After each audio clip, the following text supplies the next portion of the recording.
সোণোৱাল কছাৰী ছাত্ৰ সন্থা, সোণোৱাল কছাৰী জাতীয় পৰিষদ আৰু সোণোৱাল কছাৰী ছাত্ৰ সন্থাৰ আঞ্চলিক সমিতিৰ উদ্যোগত অনুষ্ঠিত প্ৰয়াত শিক্ষাবিদ, ৰাজনৈতিক ব্যক্তি, সমাজকৰ্মী, টেঙাখাটৰ অগ্ৰণী ব্যক্তি ক্ষীৰোদ শইকীয়া ছাৰৰ আজি পুণ্য আদ্য শ্ৰাদ্ধৰ দিন। এই আদ্য শ্ৰাদ্ধৰ লগত সংগতি ৰাখি এখন স্মৃতি চাৰণ সভা অনুষ্ঠিত কৰা হৈছে আৰু তাতে এখন স্মৃতি গ্ৰন্থও উন্মোচন কৰা হৈছে আৰু এই স্মৃতি গ্ৰন্থ উন্মোচন কৰিবৰ কাৰণে আমাক আমন্ত্ৰণ জনাইছিল। গতিকে আমি এই স্মৃতি গ্ৰন্থ উন্মোচন কৰিবলৈ আমাক আমন্ত্ৰণ জনোৱাৰ বাবে আয়োজক সমিতিক ধন্যবাদ জনাইছোঁ, আমাক এই গভীৰ দায়িত্ব দিয়াৰ বাবে। আমাৰ এই শইকীয়া ছাৰ যথেষ্ট অগ্ৰণী আৰু যথেষ্ট চিন্তাশীল ব্যক্তি আছিল। তেখেতে টেঙাখাট অঞ্চলৰ লগতে সমগ্ৰ অসমৰ উন্নতিৰ হকে বহুখিনি কাম কৰি থৈ গৈছে।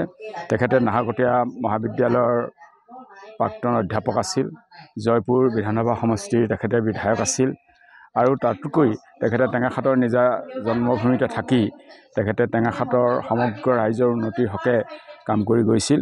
গতিকে তেখেতে প্ৰায় 95 বছৰ জীয়াই আছিল। গতিকে 95 বছৰ এটা দীঘলীয়া সময়।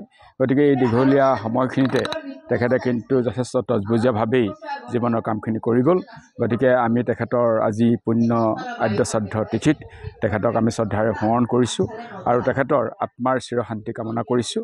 আৰু গতিকে আৰু নৱপ্ৰজন্মই তেখেতৰ যি আদৰ্শ, সেই আদৰ্শক অনুপ্ৰাণিত হৈ সমাজ জীৱনত সমাজৰ উন্নতিৰ হকে কাম কৰি যাব বুলি আমি আশা ৰাখি আজি এই পুণ্য আদ্য শ্ৰাদ্ধস্থলীত তেখেতক পুনৰবাৰ শ্ৰদ্ধাঞ্জলি জ্ঞাপন কৰিছোঁ। ধন্যবাদ। এগৰাকী শিক্ষক, এগৰাকী প্ৰাক্তন বিধায়ক, এগৰাকী ভাল অভিভাৱক আজি আমাৰ সমাজৰ পৰা বা আমাৰ মাজৰ পৰা আজি আঁতৰি গ'ল।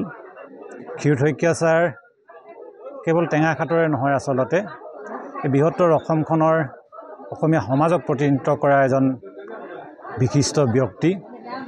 আজি তেখেতৰ এই আদ্য শ্ৰাদ্ধৰ বিশেষভাৱে আমি উপস্থিত হৈ পৰিয়ালবৰ্গক সমবেদনা জ্ঞাপন কৰাৰ লগতে তেখেতৰ বিদেহী আত্মাৰ আমি সদ্গতি কামনা কৰিছোঁ আৰু আমি আশা ৰাখিছোঁ তেখেতৰ যিখিনি আদৰ্শ, তেখেতে যিখিনি সমাজ জীৱনক বৰঙণি দি গ'ল, সেই বৰঙণি নতুন প্ৰজন্মই যাতে আমি সাৰোগত কৰি যাতে ভৱিষ্যতৰ দিনত বৃহত্তৰ এই সমাজখনক প্ৰতিনিধিত্ব কৰিবৰ কাৰণে তেখেতে নিশ্চয় আমাক আশীৰ্বাদ প্ৰদান কৰিব আৰু আমি শোকসন্তপ্ত পৰিয়ালবৰ্গলৈও গভীৰ সমবেদনা জ্ঞাপন কৰিছোঁ।